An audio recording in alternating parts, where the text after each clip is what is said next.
All right, so let's get started here. Um, Unfortunately, it looks like none of us were able to make it today, but I do still want to make sure that we have this information out to you folks. So I'm going to try to do at least one of these virtual meetings um, once every unit. So again, just so we're aware. But this is just an extra opportunity for you to listen into the information, or if you didn't understand a concept, I'm glad to help you out with whatever you may need.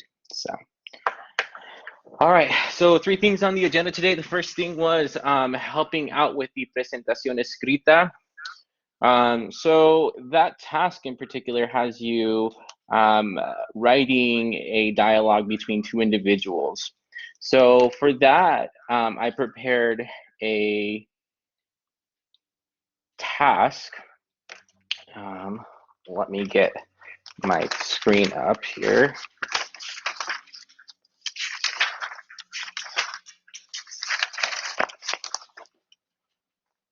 Okay.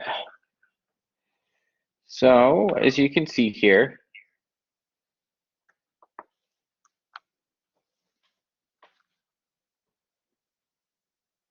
we start off with something really simple. We go, hello, how are you? So en español, hola, ¿cómo estás? The second individual would rock in and say, hola, estoy bien, gracias. The instructions then state to provide the individual what their name is. So you'll ask them and you also give them your name. So, mi nombre es Rich. ¿Cómo te llamas? Or ¿cuál es tu nombre? Either of those two questions are appropriate. And then the other individual should reply, me llamo. And as you can see there, I wrote, me llamo Brian. Or mi nombre es Brian. Or you could also have soy Brian. So there are 3 different ways to go about it this way. Okay. And then the instructions continue to tell you, hey, you need to ask where they're from, where they live. And also it has you give their nationality. So as you can see here, we had igualmente Brian. It is de Boise. So again, asking where they're from. No, yo soy de San Diego. And then we ask where they live. Tú vives en Boise. Sí, yo vivo en Boise. ¿Tú vives en Boise? No, yo vivo en San Diego. Pero I'm in Tijuana, México. Yo estoy en Tijuana, México bastante. And then there's that part where it says, yo soy mexicano. That's where the reply is, muy bien, soy canidense. And then finally just kind of saying your niceties and goodbyes. Tengo que irme, un gusto, hasta luego, adiós. So those are the kind of the easy ways of going about it. That is the English model. I'll place this on the task for you folks to kind of see the breakdown of this assignment in English. The other thing that I noted that of the students who have submitted this task, they have not been using the appropriate accent marks as well as the appropriate punctuation. So don't forget that when you're asking a question, you have to have a question mark at the beginning, which is an inverted question mark.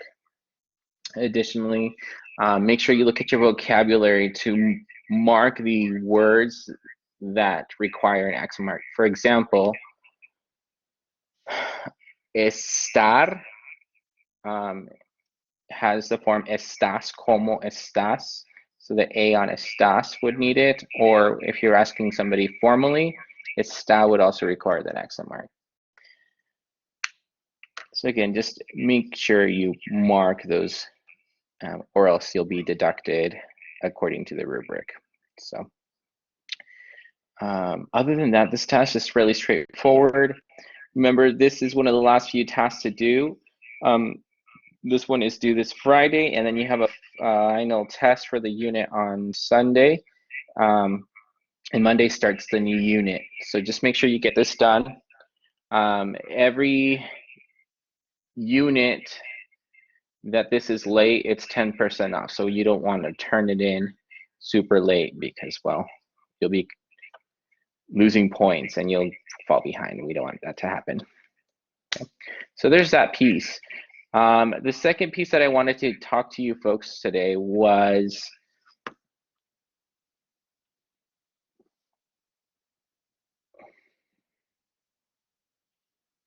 regarding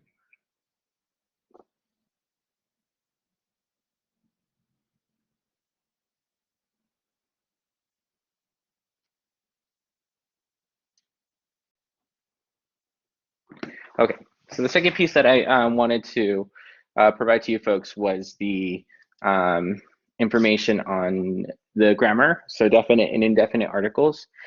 And I'm going to share that information with you folks. So I'm going to share my screen here.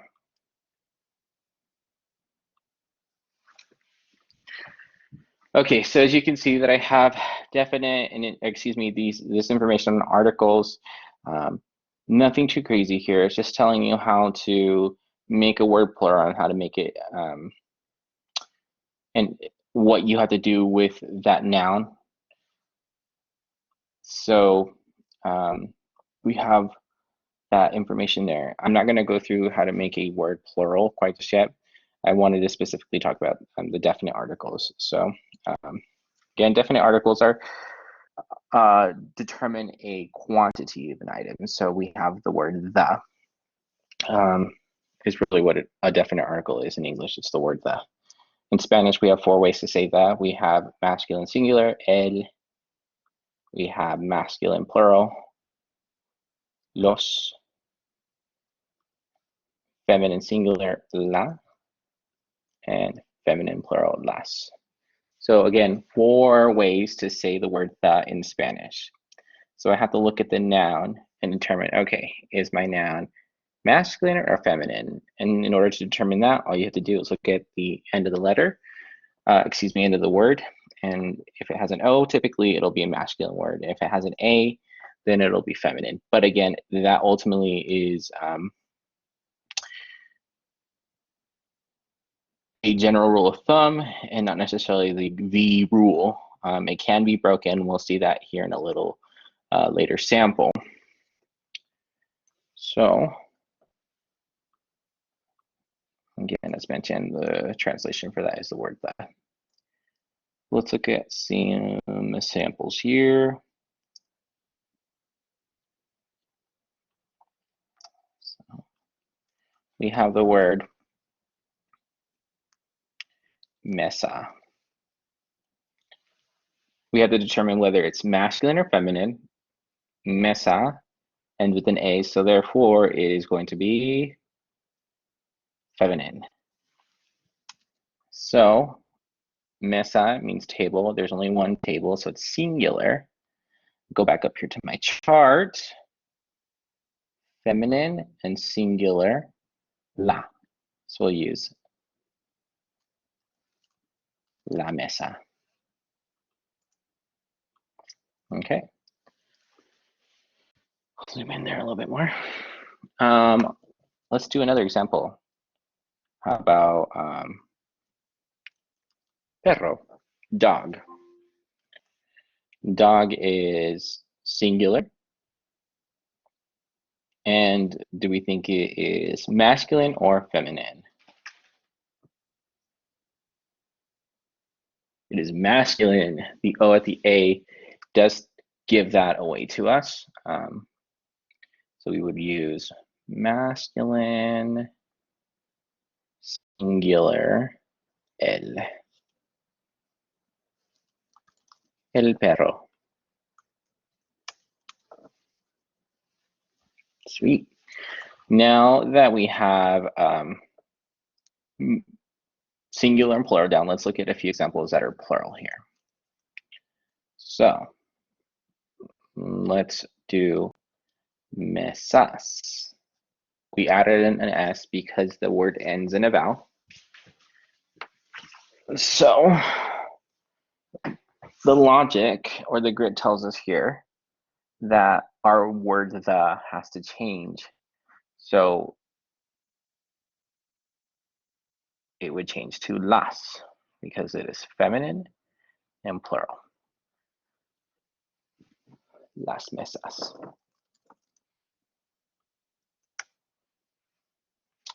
Similarly with dog or perro, we go S because the word ends in a vowel. So we decided that perro was masculine. And in this case, masculine plural is los perros. Easy enough, nothing crazy there. Okay, now, what happens if the word is gender neutral, meaning that the vowel ends in like an E or in a consonant that is not O or an A? So let's look at the word café, one of my favorite things in the world. So I'm uncertain whether café is masculine or feminine. I know it's singular, so I have that working for me because there's no S added at the end. What I would do if I wasn't certain, I would just pull up a dictionary like wordreference.com and see whether it is masculine or feminine. In a Spanish dictionary, it'll tell you right away whether the word is masculine or feminine. So let me pull up that website to double check and see what that looks like.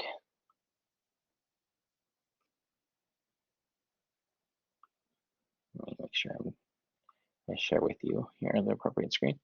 So we're gonna hop into word reference, wordreference.com. It's one of my favorite websites. And we're gonna type in café. So café, we need to figure out whether it's masculine or feminine. So we know it's a noun, coffee. And then do you see this like little NM? That's just telling you that's a noun and it's masculine. Okay, and then also here MPL, and that's the plural form. It's also telling you that it's a masculine plural. So NM, noun, masculine. So I can go back here, back to my articles. We said it was masculine singular, so let's double check my grid here. Masculine singular, el café. Okay. All right, let's try another one. Let's go with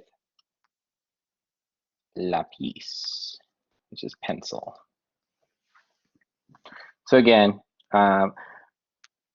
here there's no S or ES. In this case, ES because it ends in a vowel, in a consonant. So we're going to type in lápiz in our word reference website. Lápiz. Oh, noun, masculine. Okay, so then we determined it was singular. It was masculine, so we're going to go with el lápiz. Okay, so fairly simple, fairly straightforward. There's nothing too crazy about it. When you're uncertain of the gender of the object, just go to a dictionary like wordreference.com and it'll give you the information that you need. All right, now we've discussed the word the and how it has 4 different forms. for it in Spanish. But now we move into this one little weird, crazy thing. Remember how I said that sometimes these rules can be broken and it's not a perfect thing earlier in our conversation? Well, here's that rule breaking thing. When the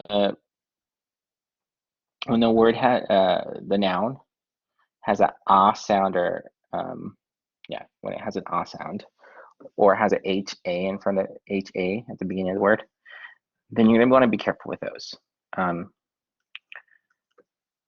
Ultimately, what's happening here? Like, notice here, águila. Oh, that ends in an a, so that means it's feminine, right? Águila's eagle. Okay, so this one broke the rule completely, and here's why. Because it starts with an A, then we decided we needed to do the masculine article because of the clashing A sounds at the beginning. So before it was la águila, and they don't like that double A sound. So the Spanish linguist decided, hey, we're gonna just make it nice and easy for us. We're gonna go el águila. So again, not my rule. Spanish linguists, the developers of the language. It's all good. We just gotta go with it. Same here, alma. Notice it ends in an A. We would have la, but all is well. Because it starts with an A there, then we're gonna go with a masculine article. Now, here's a funny and hilarious thing that we need to consider. Notice what happens when you go and change the word into a plural form. So what if there's eagles, so plural? Well, we go back to our feminine form, and that's because the A sound is being broken up with the S there. Las águilas, las almas. So again, in the singular form, they don't like that double A sound, la alma. So we say el alma or el agua. And again, once we change over into the plural form, it goes back into its feminine nature. Okay. So again, that's just a general rule of thumb. We'll have some rule breakers as well. Like, we'll look at this one. Oh, excuse me. Amiga. Amiga is a female friend. So according to the information that I gave you, it's supposed to go el amiga, but unfortunately, that's not how it works. That rule is just completely looked over again, and just we go to say la amiga. Again, no rule is perfect, but this is one of those exceptions that does not fit into this specific mold. So what can I tell you? So again, for this task, this is a task that I do want to provide you an opportunity to gain some extra credit. So this is the conversation here now for the extra credit piece. There are some assignment. There's some assignment, excuse me. There is a task that you can do on SpanishDict.com, and I will send you that link. If you're able to do that task, I think there's like 30 questions. Shoot me your score, whether you do well or whether you do poorly. I'm happy to see your score and kind of see where you gauge with that information. And again, it's nothing too difficult. It's nothing too crazy. I want to just be able to assist you in this task, and that'll show me that you want to learn and take this a little bit more seriously. So I will definitely take that into consideration and provide you some extra points as you begin to go into this task. Okay. All right. Well, other than those few things, I will get you the link from SpanishDict.com, and that'll review the definite articles. Okay. Remember, when you're not sure whether it is masculine or feminine, just use a lovely dictionary to help you out with this task. Okay. All right, folks. Well, that's it for today. I'm sad that we weren't able to have you together, or that we weren't able to be together today. But other than that, I'm glad that I'm able to be your facilitator for this course, and I hope you all have a great one.